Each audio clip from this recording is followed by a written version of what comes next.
Temos agora uma mesa redonda para falar sobre o mercado de trabalho para Riggers. E gostaria de convidar a mesa, primeiro para auxiliar na mediação e provocação, Diego, por gentileza.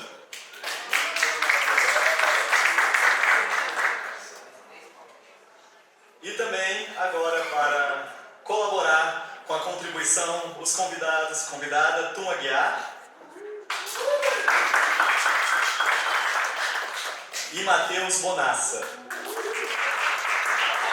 Lembrando que esse projeto é realizado com o Fundo de Apoio à Cultura do Distrito Federal, FAC, e é um prazer receber vocês. Eu acho que podemos começar com uma breve introdução, com uma fala introdutória histórica da trajetória aí de Tum Aguiar, Matheus Bonassa e Diego. Vou passar esse microfone para que ele traga alguns questionamentos, indagações e provocações para a gente continuar com o tema. Gostaria de informar que quem está na plateia, no público, o microfone vai circular, então quem precisar fazer alguma pergunta, quem tiver contribuição, peço que venha à frente, porque o microfone tem uma limitação de chegar até o local para que quem estiver online possa acompanhar também futuramente. Tum Aguiar, seu microfone está funcionando? Um momentinho só, técnica. E a lista de presença também irá circular mais uma vez. Ela acontece sempre em cada etapa da programação, devido às nossas prestações de contas junto à Secretaria de Cultura e Economia Criativa do Distrito Federal. O microfone é todo seu. Oi, bom, para quem não me conhece, eu sou Tum Aguiar. Eu comecei a fazer aulas de circo em 1996, na Circo Escola Picadeiro, como trapézio de bolso. E aos 16 anos E também no circo tradicional, muito antigamente, todos os artistas ajudavam a montar, desmontar, criar o próprio aparelho. Então minha trajetória no rigging começou assim. E aos 16 anos apareceu um trabalho para fazer tecido numa outra cidade. O dono do circo perguntou se eu queria.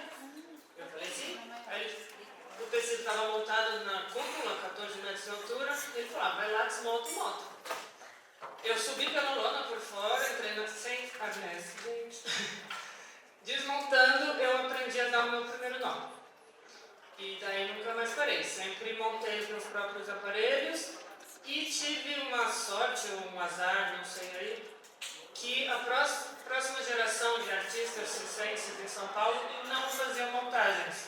E começaram a me contratar para montar para eles. E daí sempre fui artista e rigger. Montei muita trave, estrutura, circos, a vida toda. Por ter esse porte mais, eu sou portão e volante, eu conseguia carregar as coisas que os homens carregavam, então eu consegui ganhar o meu lugar um pouco mais fácil nessa área do que muitas mulheres. E há 8 anos atrás, mais ou menos, eu entrei como rigger para o Cirque du Soleil. Por 4 anos eu trabalhei no show Roya, no México. E depois entrei como fly-in, que é um rigger, né? Que eu ia na cidade, desmontava todas as estruturas do circo itinerante do Soleil, ia para outra cidade e montava tudo. As lonas, são 5 lonas, e depois dentro do artístico, toda a parte técnica artística, de som e de luz.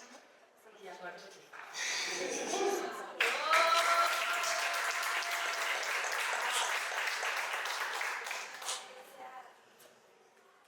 Boa noite já ou boa tarde ainda? Boa tarde. Quase boa noite? Boa tarde, boa noite. Primeiro agradecer o convite, muito honrado de estar aqui. E como eu falei antes, é um momento histórico, mais um que eu posso ver, fico muito feliz da história do circo, mas principalmente nessa área que eu escolhi há muito tempo atrás, ser paralelo ao artista, um técnico aéreo. Eu sou um cara gosto muito da linha do mar, que é provocar, mas sempre no sentido de crescer. Né? Eu e a turma, a gente se conhece há muito tempo, a gente trabalha junto na primeira formação ali do Círculo Beco, em São Paulo também, onde a gente também fazia montagens lá. Então, na história é isso, a gente como artista sempre precisando fazer montagem. Sou palhaço malabarista, Em todas as companhias que eu atuo, eu vendo um trabalho casado, eu vendo o artista junto com o técnico, para que no final do dia eu tenha 2 cachês. Porque no final da conta a gente precisa somar. Sempre busquei trabalhar mais e receber, trabalhar menos e receber mais, mas sempre foi ao contrário. Trabalhar mais e recebendo menos, porque eles fazem as duas funções e não recebem igual pelas duas muitas vezes. Eu ainda estou num lugar de privilégio dentro das companhias que eu trabalho. Trabalho em 3 companhias, que é o Teatro Mágico, que é uma banda que mistura circo, a CIAK, que é um braço que veio do Fratelli, que é os pioneiros nas grandes montagens em São Paulo, e no Circovox. Todas com a linguagem de circo, mas companhias que não são concorrentes dentro do mercado. Então, um é da área de corporativo, outro de grandes eventos e outro que é show. Eu acho que é por aí. E a gente está aqui para dividir o máximo que a gente puder. Não sei como vai ser a linha, se a gente conta mais o que é. O mercado, quando eu fui convidado, até conversando com a turma, o que a gente vai falar, meu? Qual é a estatística de pessoas trabalhando no mercado? Ah, tá filmando, né? Mãe, não te deu diploma, mas estou no MBA. Não, eu vou atrás um pouco da minha trajetória também, vou falar. Eu vim de um lugar bem diferente, assim, de uma mãe que se formou depois de ter 4 filhos, depois dos 40 se torna advogada, de um pai pedreiro. Então é uma questão social já bem diferente. De 2 irmãs de luta, de movimentos, de um irmão advogado, todos acadêmicos, estudaram e seguem na academia de alguma forma ou outra, e eu escolhi com 13 anos estar no circo. Então, toda essa coisa do colégio, quando você termina e não sabe o que vai fazer, eu com 13 anos já sabia que era o circo que eu queria. Então, tudo isso veio por causa do meu pai. Meu pai era do Paraná, era um pintor de telão de cinema, que não existia outdoor impresso, era feito à mão. Então, como um grande artista plástico, mas quando ele vai para São Paulo, não existe mais essa profissão e vira pedreiro. Só que numa dessas pinturas, um circo passou na cidade, ele tinha 19 anos, e pediu para ele fazer um cenário. E os caras não conseguiram fazer aquela praça render muito dinheiro, e como pagamento deram um monociclo para ele. E era o meio de transporte para ele andar na cidade, em vez da bicicleta, e andar de monociclo. E por causa de uma foto, eu sempre via aquela foto e falei, eu quero um desse. E um dia eu fiz um e nunca mais saí do circo. O bichinho picou e já era. E é isso. Outra coisa, por que a montagem? Eu entendi que quando eu comecei a ver pessoas de circo, ou ia aprendendo um pouquinho com um com o outro, no circo todo mundo fazia a sua clave, fazia o seu trapézio, fazia a sua montagem. Eu falei, se eu quero viver de circo, eu vou ter que saber um pouquinho de tudo. Ser o mais plural possível. E antes, nas escolas de circo, você aprendia tudo. Eu não fiz escola, mas vivenciei muitas escolas. Você aprendia o tecido, você aprendia o trapézio, o monociclo, malabares, a cortagem, a lavar a lona também. Você aprendia tudo. Hoje a demanda vou lá, em vez de ir para a academia, vou fazer uma aula de tecido, 1h30, 2 horas, e vou embora. Não sabe o que é o circo. Não vivencia o circo como antigamente, mas também, aí na área de segurança, isso é bom. Não temos saudosismo, porque melhorou muito na área de segurança. Vi muito acidente, muita coisa acontecer. E melhorou muito. Não seremos saudosistas na questão da segurança. Não, antigamente era melhor, eu sempre fiz assim. Não, sempre dá para melhorar. E é isso. Para começar, é isso? Oi? Bom, eu vou então fazer o papel aqui, tem um roteirinho que eu tinha montado e vou jogando algumas perguntas, mas sintam-se à vontade também, tá? Em pedir a palavra e participar. Eu queria saber de vocês dois, como é que a gente pode definir um rigger, ou um técnico aéreo, ou um montador? Porque às vezes a gente pensa, né? Eu fiz um curso, então eu sou rigger. Eu fiz um curso, eu sou um técnico aéreo. Eu fiz um curso, então eu sou um montador. Né? Isso acontece muito com um curso que é tal da NR35, que na verdade é uma norma extremamente rasa, super genérica, e que muitas pessoas fazem a NR35 e já saem falando, agora eu tenho NR35. Então eu queria saber de vocês, o que vocês consideram de fato um rigger, um montador ou um técnico aéreo, independente da nomenclatura? De fato, para mim, exato, o que conta é a experiência. Até porque quando a gente começou não tinha os cursos, não tinha nem NR, quer dizer, para o circo não era obrigatório ter certificado NR35, Então, eu sou a favor dos cursos até para rememorar exato coisas que se a gente não está usando muito, a gente esquece. Mesmo eu trabalhando 4 anos no teatro, às vezes esqueci como é que é um nó, porque eu não estou usando aquele nó. Às vezes passa uma dificuldade, não, uma coisa inesperada e você tem que improvisar ali, você tem que saber como improvisar, como é a forma certa e como reagir. Se você não está fazendo cursos esporadicamente, às vezes fica adormecido coisas e você que fazendo os cursos você relembra. Mas a importância da experiência e de atuar e de repente de ter uma pré-formação, como é que fala, um estágio de repente. Você faz o curso e aí a obrigatoriedade de um estágio com alguém que já tem experiência seria muito importante.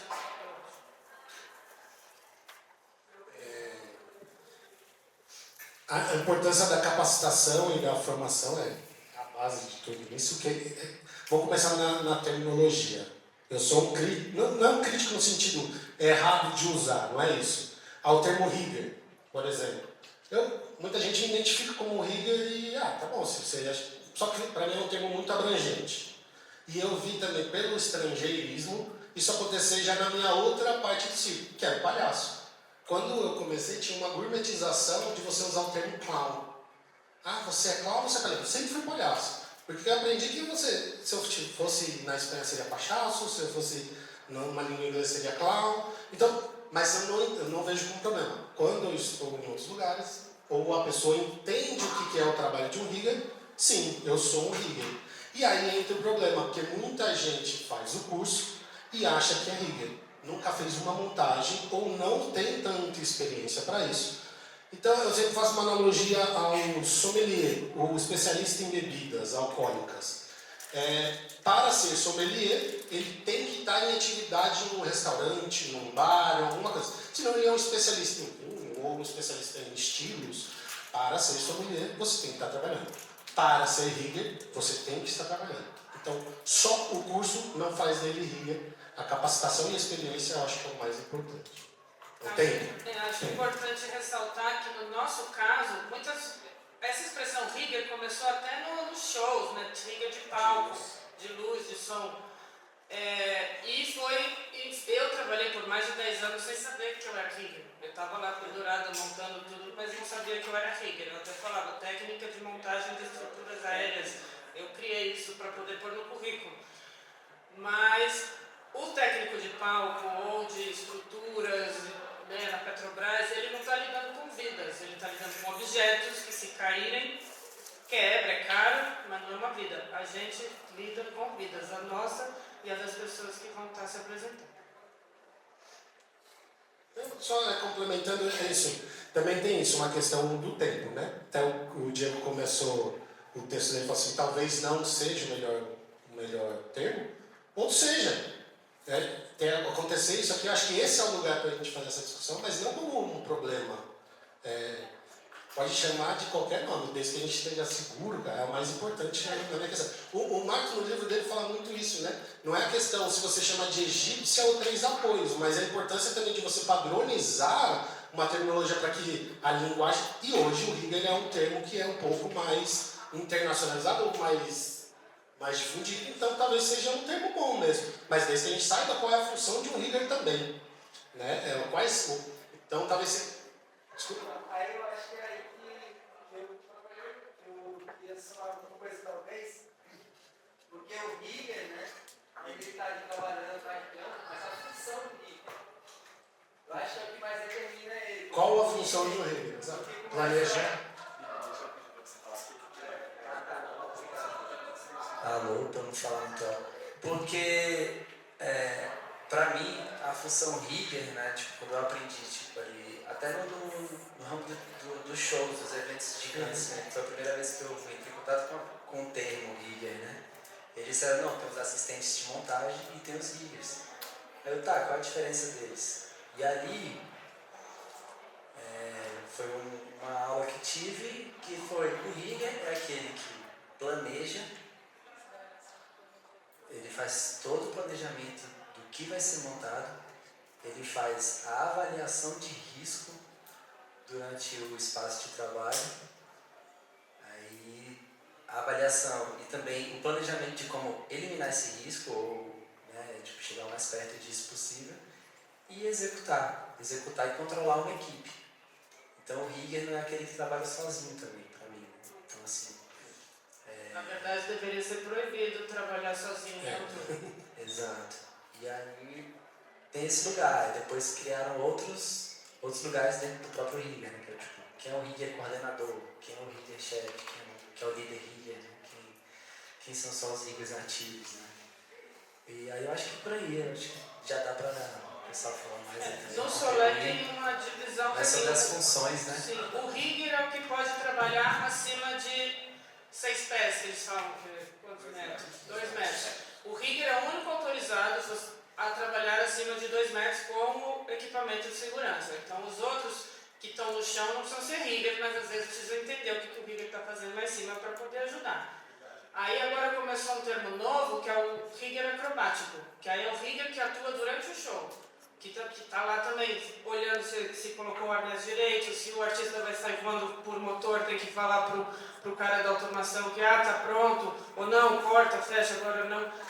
Então, estão começando a criar nomenclaturas para isso. Vini, quando a gente estava no passado, quando a gente usava o termo rigger, era muito voltado só ao show, porque os shows que tinham em São Paulo que usavam o termo rigger eram de bandas estrangeiras. Então não entendia nem a função de um rigger. Na minha concepção, para se tornar um rigger, ele tem que ser o planejamento, ele tem que saber fazer as soluções de como vai ser montado, né, o plano da montagem e coordenação. Esse é o que eu entendo também como rigger. Mas antes, no circo, né, eu uso o termo técnico aéreo. É o termo que eu uso para explicar minha função. Porque nem sempre eu estou em acesso, nem sempre, mas sempre em coordenação. Então, para montar uma lona, não necessariamente é um rigger, é um montador. São temas, isso trazendo para a minha realidade também, né? Você pegar o Dani aqui, que tem também bastante experiência fora, ele vai ter 10 terminologias para o termo de rigger, né? Mas a função no fim é a mesma, né? As linhas começam a mesma. Só para não estender melhor, só continuar. Uma contribuição aqui, rapidamente. É pergunta mesmo, vamos aí. Eu percebo todo esse movimento da conferência, das oficinas, acompanhando aí o trabalho de quem é mais expoente nas redes, que é por onde a gente consegue acompanhar, dessa luta pela profissionalização e pelo reconhecimento da profissão, né? O CBO é isso, da ocupação. E aí vocês trazem essa reflexão sobre o termo rigger, que é um termo importado para a gente aqui. Eu queria saber o que vocês, o perigo disso, da gente fazer movimentos como esses, conferências, artigos, o perigo da gente abranger tudo nesse termo e tirar um pouco dessa especificidade que tem a montagem do aparelho circense, das técnicas circenses. Não trabalho em grandes shows, não sei como é montar uma line de PA, mas essa diferença, assim, qual é o perigo que a gente corre em lutar pela nossa causa, pela nossa profissionalização de artista, que eu também me vejo aí como Matheus, também sou um artista do palco, da cena, e também trabalho como rigger. Então, como vocês veem, que caminho seria esse da gente, sim, a gente é uma classe, sim, igual os riggers, montadores de som, mas aonde entra essa especificidade, assim, como vocês veem esse caminho? E já deixo uma segunda pergunta, aproveitando o espaço do microfone, que é sobre a automação do trabalho do rigger, né? Grandes eventos, grandes corporações que têm condição de fazer um trabalho super automatizado. Que caminho seria esse da gente estudar também, profissionalizar? É um lugar de acesso prático? Essas duas perguntas. Obrigado. No primeiro, quando eu falei da nomenclatura rigger, eu fiz a provocação, mas exatamente isso, só como um pensar. Porque eu acho que aqui a gente está todo mundo no mesmo consenso, que é importante a gente estar junto, que é importante a gente discutir a segurança. Né? Quanto mais seguro for esse trabalho... Eu acho que eu sou um dos maiores vendedores do curso do Diego, porque eu indico, porque não tinha nenhum curso. Não existe. Então, se você pegar qualquer MR, que hoje ainda, depois da pandemia, você pode fazer pela internet, eu quero que tenham cada vez mais pessoas capacitadas. Não vai ser concorrência, porque a gente pensa que é concorrência ou algo tipo, não. Quanto mais pessoas capacitadas, melhor para a gente. Para que consiga fazer esse... Eu tive vários acidentes, eu perguntei para o Diego hoje, falei, mas eu posso... Um acidente que eu fiz, então eu não posso? Eu vou fazer. Porque hoje eu entendo a importância disso. Antes era medo de perder serviço. Hoje eu entendo a importância disso. Eu sofri 1 a 2 anos atrás que eu fiquei muito estourado. Na parte de montagem. Só que eu estava num processo de criação artística e isso me manteve. Então, também isso foi uma estratégia na minha escolha de fazer. Então, o medo da gente, do trabalho, da discussão, da gente estar junto, eu acho que não é medo, é positividade da discussão. É isso. Em relação à automatização, quando você diz automatização, seria em que sentido? Dos motores. A minha especialidade é motores, por exemplo. Hoje voos cênicos, né? Você fazer uma propaganda e motores. Motor não é nada acessível. É caro. Eu não tenho motores, mas eu já montei diversos motores para diversas companhias.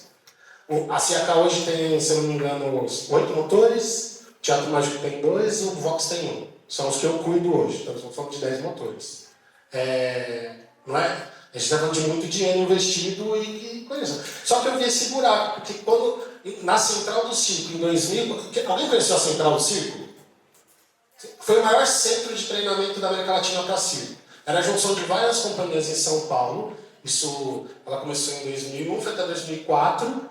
Ela começa em Cotia, depois vai para Leopoldina. E eu tive a sorte de ali um moleque estar junto com essa galera. Também tem isso. Então tinha acessibilidade, eu trocava por serviço para estar lá. Depois minha companhia se associou à Central do Circo.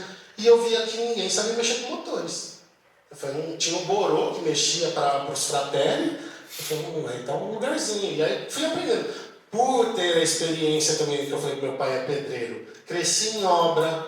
Eu tinha, como um tio que era soldador, eu quis aprender com 12 anos do circo, aprender a soldar. Que é isso, como todo mundo fazia tudo no circo, eu vou ser o mais plural. Então era empatar a corda, era soldar, era ligar o circo, era montar o motor. Então desde cedo eu fui fazendo isso. E aí com os 17, 18 anos, aí foi onde eu me destaquei, que foi nos motores. Não é acessível, mas até hoje tem efeito que você só faz se for na mão. Tem efeito, aí falando de propaganda ou você... Programação de computador, né? No Soleia, os motores não são mecânicos, né? Assim que nem os motores daqui que é só sobe e desce velocidade, eu vou feliz. Mas quando é tudo computadorizado e você tem que programar, são 7 motores ao mesmo tempo, aí você tem que ter um curso específico de engenharia da computação, não sei qual é, mas não é pelo rigging, é por aí. Outra linha. Mas muita gente da automação vai para o rigging porque se interessa muito, e o contrário, muita gente do rigging talvez já esteja cansada de escalar, ou por ver o trabalho dos motores, vai para a automação. Então já está muito comum no Soleil, por exemplo, desculpa, é o que eu tenho de exemplo, eles juntaram os departamentos. Eram departamentos separados e agora estão juntando. É importante juntar, mas também é perigoso uma pessoa que só fez automação achar que pode mandar no rig e vice-versa. Mas eu acho que juntar é importante, até para as pessoas verem o todo, né? Exato, não ficar só, eu bato esse prego, você bate esse, e os dois não sabem o que está acontecendo. Eu acho que na área do rigging de palco, rigging de luz, juntar as informações também é importante. Eu acho que vai ser um ponto positivo. Pessoal, só retomar aqui então uma informação. Realmente, né, a gente trabalha com motor também, agora só está o Rogério ali que trabalha com a gente. E não só o motor não é tão acessível, né, é pouco acessível, mas a mão de obra também. Né, porque trabalhar com motor não é só mexer no potenciômetro e apertar o sobe e desce. Né, muito mais. Você descobre isso quando você tem um problema com o motor no meio do show. Né, e aí se você só sabe ligar, apertar o sobe e desce, é um problema sério. Mas só retomando o que eu estava falando lá no começo, né? Vocês acham então que a gente poderia definir em 4 palavras, né? Para que a gente tenha um profissional, digamos, completo, um profissional que tenha conhecimento geral, conhecimento específico. Então, por exemplo, se a gente for falar de altura, conhecimento geral de altura, mas específico desse conhecimento de altura aplicado ao circo. Know-how, né, experiência, então ele usa esse conhecimento no dia a dia e ele também passa por atualização. Você acha que essas 4 coisas definiria bem um profissional? Seria o ideal? Sim, concordo. Que é o ponto que a turma coloca de ter uma reciclagem, ou um estágio, ou alguma coisa. É que não adianta fazer o curso e não ter um acompanhamento. Pega via de regra IRATA. Vamos pegar a IRATA, que é um certificado, é isso, tem regras ali. Eu acho que esse é o caminho. Alguém quer fazer alguma pergunta?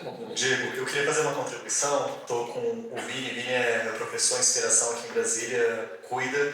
E eu fiz a capacitação de Rigger com o Diego, já fiz 2 vezes. A primeira eu achei que eu tinha absorvido alguma coisa. Aí falei, Diego, posso voltar? No último dia que eu já absorvi um pouco, voltei, me convidou de novo e sigo aplicando os conhecimentos. E aí o Vini teve uma fala, a gente recentemente fez uma montagem na qual eu intitulei, sem ele intitular, como coordenador de Rigger, ele que cuidou, ele que tem experiência. E eu acho que no cenário que está sendo enfatizado de se colocar a experiência como destaque, o know-how, é daí que estão vindo as novas nomenclaturas, porque está tendo uma formação de Riggers, ao meu entendimento, que nunca se teve na história, que é recente agora, promovida muito pela Helios e pela sistematização de repassagem de conhecimento, de passar esse conhecimento adiante. Então, é um encontro no estado, tem 20 pessoas que adquiriram conhecimento, então sem experiências, não passaram por um estágio, mas adquiriram conhecimento. Em outro estado, então já temos 100 pessoas ali com alguns cursos. Isso foi muito rápido, exponencial. E aí, é preciso demonstrar, penso eu, frente a meios midiáticos, com a visibilidade de mídias digitais hoje, mostrar que, calma aí, eu tenho a certificação, eu estou com uma experiência X, e eu estou com uma pessoa que está com essa experiência. Então, se uma pessoa só me vê ali, vê acessando, vê só um registro, nossa, o Lírio que fez aquilo. E calma, não, eu não faria sozinho. Quem foi meu coordenador foi o Vini Martins. É importante reforçar o local de eu estou assistente. Ele não pediu essa nomenclatura, eu não recebi por essa nomenclatura, eu recebi como Rigger. Mas a gente entender isso como protocolo de segurança também fornece ainda a continuidade do reforço da necessidade da experiência. Então eu acho que essas nomenclaturas têm surgido a partir da perspectiva de um bom senso de destacar quem está com um know-how mais amplo e está conduzindo aquela organização na valorização de não criar ilusões. Fiz 1 ano, sou Rigger, faço aquilo, coloquei a pessoa no guindaste. Não fiz isso. Tinha uma pessoa que estava ali, eu estava prestando assistência e aprendendo, estagiando. Estagiando junto, adquirindo conhecimento. Era só uma observação que eu queria trazer para a gente, por isso que eu acho que essas nomenclaturas têm surgido e deveriam continuar surgindo para validar a experiência. E eu acho que isso, até trazendo uma fala do Marco, cabe muito mais a cada um de nós fazer. É muito complicado falar, Matheus, você não tem capacidade para isso. É muito mais fácil eu mesmo assumir, que às vezes por conta do ego gigantesco, é difícil, mas o ideal seria que a gente mesmo assumisse, olha, eu não tenho capacidade para isso, vou acessar quem tem para me ajudar aqui. É que já existiam outros nomes dentro do circo, o próprio chefe de lona, o capataz, eram outros nomes. É que a gente vem também bebendo do industrial ou dos grandes shows e a gente está trazendo isso um pouco mais organizado. Gente, a gente está bem organizado já partindo daqui, olha isso. Agora na convenção, quem teve aqui na convenção, que foi aqui em Brasília, teve a 23ª edição, de 26 anos atrás, uma mulher no Rio de Janeiro começou uma história, junto com um outro cara. Marquinhos já organizou a 10ª em Campinas, das 23 eu fui em 19. Essa que teve aqui foi absurdo. Então, Brasília está de parabéns pela convenção, por essa conferência. Quando eu comecei a ficar fazendo história, então vocês estão fazendo história, nós estamos fazendo história. Brasília deu DRT para um palhaço histórico da cidade, que é o Rapadura, o Mandioca Frita. Deu DRT para ele, cara. Que o cara que a história de Brasília não tinha DRT porque não tinha acesso às coisas. Mica está presente, vai estar aqui junto nas coisas que faz parte do satélite daqui. Então, gente, a gente já está muito à frente. Então as nomenclaturas, é isso, cara, é só uma provocação A gente não precisa nem se atentar a isso agora, mas o cuidado de, como o Marcos falou antes, passaram pessoas antes. A gente não está inventando nada. Então, todo mundo aprendeu com alguém, com alguma coisa, e na segurança a gente não pode ter ego. A gente trabalha no sistema de tricheck nos lugares que eu trabalho, é que eu monto, uma outra pessoa supervisiona, eu mesmo vejo, ou uma terceira pessoa vê. É isso. Então, não tem esse lugar, a gente tem que só fazer direito, é seguro. E no Brasil, qual que vocês acham que são os nichos que podem ser acessados pelos riggers? Rigger, montador. Eu vou falar riggers, tá? Mas aí já entendemos a questão da nomenclatura. Bom, sim, de cabeça. Tem justamente o teatro, o cinema, circo, até movimentos populares de rua, que a gente tem que montar estruturas aéreas, tem da indústria, tem as indústrias petroleiras, tem muitas indústrias que eu não sei nem citar. Tem o arborismo, que já também, acho que o rig entra aí, né? Só que é específico. Tem muita coisa, né? Os lugares... Baladas, né? Então, os lugares que eu atuo é cinema, show, teatro. Show pode ser num ginásio ou numa casa de show. Então, isso já não é. Cinema, efeito especial. Então, um voo cênico. Que, por exemplo, um voo que vai ter, como que chama aqui? Você tem feito bastante lá na Wicked, lá? Wicked. Televisão, né? Televisão, propaganda. Então, o mesmo voo que você usa no teatro, você pode usar numa propaganda. O sistema é o mesmo. Então, quando a gente fala da capacitação, é você saber o que você tem na sua mão e o que você consegue fazer com aquilo. O quanto você consegue resolver com aquela técnica que você adquiriu, né?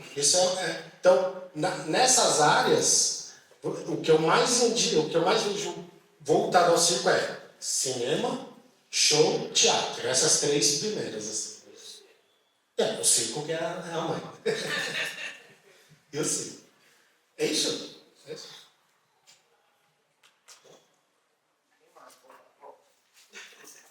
Rapidinho por aqui. Esse é um pouco específico, hein? Vamos lá.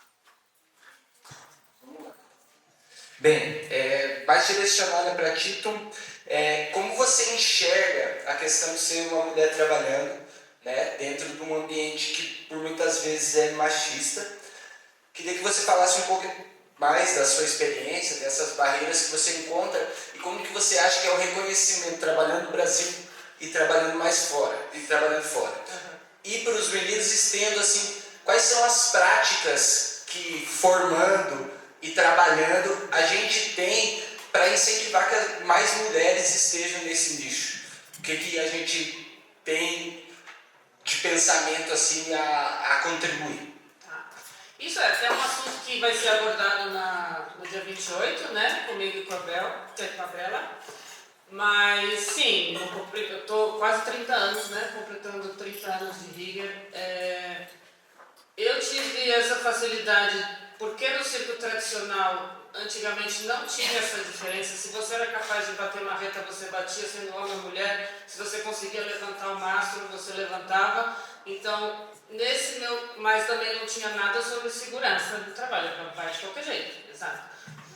Mas, então, depois que eu saí desse nicho do circo tradicional e comecei a trabalhar com grupos de circo e teatro em São Paulo, foi quando eu comecei a sofrer essa dificuldade, porque eu era a única mulher.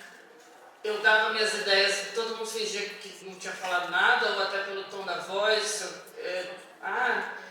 E aí, uma hora depois, um homem falava exatamente a mesma coisa que eu falei, e as pessoas, nossa, que maravilhoso! E era ele que teve ideia. Ou muitas vezes eu estava lá em cima, se eu pedisse ajuda, lá, mulher, só podia. Então, muitas vezes eu não podia pedir ajuda, eu tinha que me resolver sozinha. Querendo ou não, eu criei maneiras de montar, facilitando o meu trabalho nesse desespero, nessa dificuldade. Eu desenvolvi coisas que facilitaram e depois ensinei aos outros. Mas sim, até hoje existe.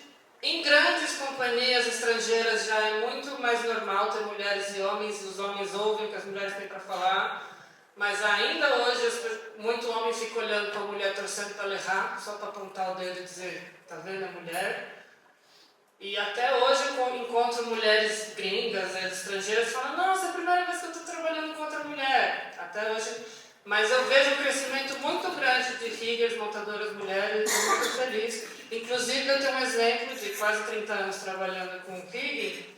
Nos últimos 3 teatros que eu fui fazer montagem, esse mês, os 3 teatros, os técnicos vieram pegar meu telefone que queriam riggers para indicar e queriam indicar uma mulher. Então, bombeiro, foi em São Caetano do Sul, eu fiz a montagem, eu estava sozinha. Mas aí também era rudimento, né, que eu tinha que escalar, não teve acesso, não teve escalada, então aí não é indicado trabalhar sozinha, sempre tem que ter um segundo olhar. Eu fiz o meu próprio double check, mas o ideal é que um outro olho faça, né? Mas eu fiz a montagem, era sistema de moitão, que também, para vários efeitos, o sistema de cordas é mais eficaz que um motor simples. E aí o bombeiro chegou e ficou olhando, ele foi no rudimento, voltou, eu estava só vendo de longe. E estava eu e o Hold. Ele se dirigiu ao Hold para falar alguma coisa, eu falei, então, gostou da montagem? E aí ele viu que era eu e ele falou, nossa, eu gostei muito, eu não conhecia esse sistema, eu estou tirando foto para lembrar mais tarde. E já pegou meu telefone.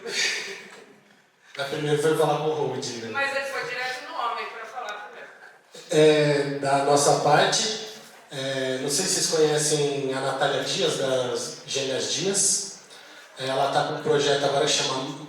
ela tem a Marias da Técnica, mas que ela começou antes com um espetáculo que era um coletivo chamado Marias, que era um espetáculo chamado Cálice, onde eu fiz a técnica, porque até então a única pessoa que ela conhecia era a Tum, e a Tum não estava no Brasil, e eu fiz a técnica porque eu achava. E ela falou assim, mas não existe mulher técnica. Eu falei, existe um monte. Só que estão ganhando dinheiro no petróleo. E são 10 vezes melhor do que eu em muitas técnicas. Eu falei assim, por que você não vai fazer o curso do Diego? Aí eu já venho do curso do Diego. Aí ela foi fazer o curso e tal, e hoje ela está com esse projeto que é Maria da Técnica. Marias da Técnica. E aí eu dou um suporte mínimo quando ela tem uma dúvida. E é isso. Essa é a parte de contribuição. Aliás, estendo isso a qualquer pessoa aqui presente. Hoje já até com o Pedro, que ele com uma dúvida com cabo de aço na escola dele, na DH. Espero que minha contribuição seja boa, e é isso. A gente aprende assim, trocando. Eu trouxe meu equipamento para treinar aqui, para aprender mais, porque eu sempre vou aprender aqui mais. Eu não sou o cara do acesso também, é isso. Então aqui eu vim aprender também, estou aqui para trocar. Estou aqui para aprender. Então para trocar, gente. Eu tenho uma pergunta.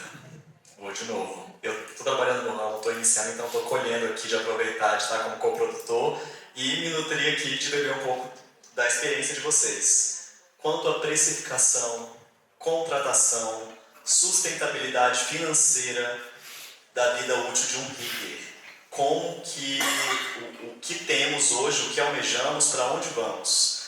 É diária, é ponto, é sistema? Como precificar a equipe, como valorizar isso, aonde estão cobrando o nosso ASO, onde não estão cobrando o nosso ASO, quando a gente apresenta isso, quando não, cenários de sobriedade da categoria para a manutenção financeira. Antes de vocês responderem, eu vou pegar esse tema e vou falar sobre a questão do CBO. Né? Tá rolando já, não para riggers, mas para técnicos de acesso por corda, alpinista industrial, enfim, também tem várias nomenclaturas. Tem um projeto na Câmara tentando fazer a profissão de alpinista industrial. E tem uma parcela muito grande dos alpinistas que são a favor da regulamentação, mas tem uma outra que não é a favor, porque a regulamentação traz consigo o famoso piso salarial. E aí você corre o risco de colocar todo mundo na mesma balaio do alpinista industrial. Mas tem um alpinista industrial que é caldeireiro nível XYZ, o outro que é pintor com certificação XYZ, e aí você corre esse risco do mercado querer contratar sempre pelo piso. Né? Então, passando um pouco por isso, a gente tem que tomar um pouco de cuidado, porque eu acho que a maioria das coisas tem o lado positivo e negativo, a gente tem que pôr bem na balança para saber se é melhor ter esse reconhecimento legal no CBO ou continuar com a liberdade que se tem hoje. Eu particularmente não tenho essa resposta. Eu acho que mais importante do que ter um certificado é a gente se unir entre a gente para também não ter aquela coisa de um rigger tá pedindo R$200 e talvez não seja qualificado o suficiente, e a gente tem que brigar para ganhar cliente. Quando a gente está, né, fizemos todos os cursos, fazemos a manutenção e aí temos que baixar nosso salário, porque senão alguém vai... Eu acho que mais do que certificados e coisas seria a nossa união. Desculpa, quando você fala de 200, você se refere... Me dá um exemplo do que seria o 200. Tem uma diária, velho. 200 uma diária. Tem gente que aceita. 200? Aonde? Ainda tem. São Paulo? No Brasil inteiro. Ó, se você for pegar um predial a gente não está falando nem de R$300 a diária. Entre 280, tem lugar que nem isso. A questão é, não adianta também chegar aqui e falar assim, então a partir de hoje o meu cachê é 600, minha diária é 600. Não, porque qual é o seu serviço? O que você vai fazer? O que você vai pendurar? Você vai montar uma parede de LED ou você vai montar coisas específicas? Tem isso também. Não são montadas de operação. Exatamente. E agora também muita gente quer que o rigger leve todo o equipamento. Eu mesmo estava viajando, fiquei muito tempo fora, eu não tenho equipamento, não tenho corda, não tenho 500 polias para fazer todos os sistemas. Mas já me cobraram, assim, queriam me pagar R$800, eu estava pagando um monte e eu ainda tinha que levar todo o material. Calma aí, Matheus, eu tenho algumas formas de trabalhar. Como eu trabalho com grupos específicos, mas quando eu presto serviço para terceiros, para quartos, na verdade, tirando esses 3, depende do que eu for fazer. Eu sempre a minha conversa é aberta do que eu faço. Eu vou para Diego me contratou para fazer um serviço. Diego, o que você quer? Você quer o meu know-how? Você quer que eu monte? Você quer que eu opere? Você quer que eu coordene? O que você quer? Chegamos num acordo entre cada função que ele foi. Eu precifiquei cada função. É assim que eu trabalho. Eu precifico cada função. Cobrar por ponto, eu acho perigoso. Porque também é difícil a gente falar por ponto, porque quando você vai falar de muitos pontos, no evento a gente está falando às vezes de 5 pontos, 4 pontos, isso não é muito. Numa escola às vezes é 20. Uma especificação numa escola onde você vai dar um laudo, eu acho que tem que ser por ponto, mas não num evento. Por que é o problema cobrar por ponto? Vamos pegar na realidade de um evento corporativo onde você vai fazer 200 pontos de Itália. Porque a gente falou de mercado de trabalho. Eu estou sem trabalho dentro do ciclo, eu tenho que continuar numa vida saudável, que foi a pergunta, trabalhando financeiramente. Vou atuar em outra área, seja uma montagem num show onde vou fazer 200 pontos de Itália. Fulano vai me pagar R$80 por ponto. Eu levo quantas horas para fazer um ponto? Depende do lugar. Ginásio do Ibirapuera, eu Matheus, para fazer 4 pontos, eu acho que eu levo umas 16 horas, dependendo do ponto, claro. Eu, Matheus. Já fiz mais e já fiz menos. Hoje eu acho que eu levo isso, 16 horas para fazer 4 pontos. Aí você começa a deixar de ser seguro para fazer mais ponto. Você começa a ser negligente na técnica, ao mesmo tempo que você também não consegue aplicar na realidade 100%, né? Mas não vou entrar nesse detalhe agora. Porque aí você vai fazer a análise do risco, né? De cada... Tem 3 coisas, né? Tempo, qualidade e quantidade. Eu não lembro, porque aí só dá para ter 2. O preço, né, que você recebe. Porque se você tem tempo e quer quantidade ou qualidade, você tem que... Se você quer pagar pouco, você tem que ter muito tempo, né, para uma pessoa não especializada fazer. Se você quer ter pouco tempo, mas com muita qualidade, você tem que pagar muito. Se você quer pagar mais ou menos com qualidade, você tem que ter muito tempo. Não sei, eu lembro que era um negócio assim. O Tchaikovsky tem uma frase, né? Alguém lembra a frase do Tchaikovsky? Tem uma relação a chapéu, né? Ele também tem uma... Você nunca consegue ter as 3 coisas. Mas enfim, eu acredito que a gente sabe a função de cada um. Claro, você... Por ponto é difícil, né? Porque assim, eu vou para um nível de complexidade. Exato, eu também. Complexidade do trabalho. Mas, ao mesmo tempo, eu montei agora aqui em Brasília, aqui no Teatro da Caixa Econômica. É isso? Auditório da Caixa Econômica? Que é baixinho, assim, ó. 2 vigas de ferro, Fui lá e montei. Cobrei como se fosse uma montagem complexa. Eu estava lá. Não estava na minha casa. Eu sou do mundo mágico de Oz, Osasco. Estou aqui em Brasília, bicho, não vai ser o preço de montar em Osasco. Mas vamos lá, você teve o Rider antes? Sim. Você teve o Rider? Sim, aí eu faço a pré-produção. Eu ganho por pré-produção também. Posicionamento e tudo mais, sabe? Sim. Quando você não tem isso, é muito difícil também você chegar e falar assim, ah, beleza, vou cobrar. Eu falo, eu tô num lugar privilegiado. Porque você vai chegar lá e falar assim, não, eu tô pronto pra resolver o que tiver, e por esse valor aqui eu vou. Né? Acontece comigo direto, de eu me deixar um preço e depois eu vou ter que fazer a visita técnica, eu vou ter que separar o material e não estava incluído no preço antes. Mas eu também não vou deixar de fazer porque eu não quero. Mas a minha montagem, o meu nome que está lá, também não vou correr o risco. Não monte sem VP. E seja virtual. Não monte sem VP. Porque eu não sei como encontrar, eu não entro nessa. E ganhar cobrar VP, visita técnica, né? Em cima do material que eu uso, eu ponho uma porcentagem no aluguel, fora o outro serviço. Gente, desligar o microfone, senão não vai pegar o áudio. Aqui,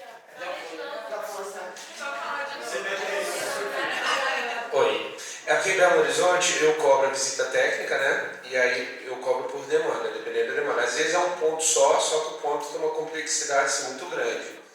E em cima do equipamento que eu uso, eu cobro. Se eu precisar comprar um equipamento, eu cobro o valor integral do equipamento, tendo em vista que eu não vou usar ultimamente ou futuramente tão cedo. Vou falar um pouquinho sobre isso também. É que esses são produtores. Aí eu acho que a gente tem que começar vendo também, não tem como não falar disso, né, que eu estava conversando com o Matheus hoje. Em que nicho você atua, quem você atende. Né? A CIAK faz eventos gigantescos, que rola um budget, um valor, né, muito grande. Né? Mas a empresa já tem uma reserva, né? Então ela consegue usar a reserva para depois receber. Exato, né? Eu vou citar, não é na área do circo, mas por exemplo, a gente deixou de prestar o serviço prazo ano passado, e era um serviço milionário, só que paga 60, 90, 120, e a gente fez as contas e falou, cara, a Aeres não tem tamanho para prestar esse serviço, porque se der alguma coisa errada, a gente quebra e fica com essa dívida na mão, com a obrigação de prestar. E a gente pulou fora. Ela vai pagar com 60 dias, a outra parcela com 90, depois 120. Então 60 dias você está trabalhando sem receber R$1, né? Com pessoas registradas, certificação, toda aquela história. Então eu acho que é muito o que você atende. Primeiro, você vai atender uma escola de tecido acrobático e vai fazer uma montagem no teatro. Essa escola tem um valor para gastar. O espetáculo dela custa 60 mil. O outro espetáculo que a gente fez em Salvador, por exemplo, o budget era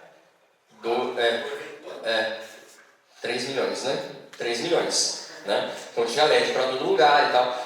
E quando o Matheus foi, inclusive, eu falei para ele, falei, cara, além de tudo isso, eu estava numa correria, eu falei, eu ainda quero que você faça o comercial.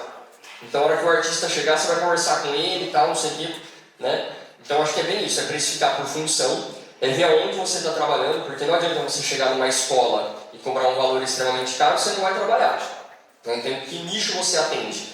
Né? Você pode atender os dois, e aí você tem que entender que para a escola o valor vai ser diferente, para uma grande produção o valor vai ser maior.